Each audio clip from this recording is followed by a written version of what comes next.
ఒక్కడిని ఎలా ఆపగలను? ఒక్కడివేనా? అరికాలు బిదిలించి మహాసముద్రాన్ని లంఘించిన వాడు.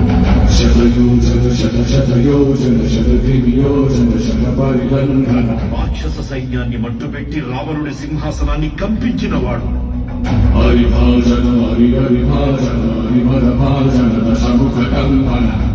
చిన్న నిప్పురవ్వతో లంకా నగరాన్ని అగ్నిలో అలికినవాడు.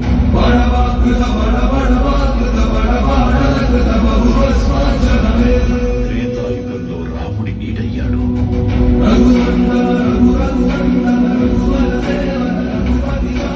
ద్వాపర యుగంలో కృష్ణార్జునుల రథకేతనమై గర్జించాడు.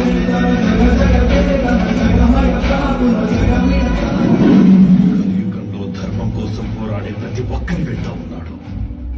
నీ వెంట ఉన్నాడు.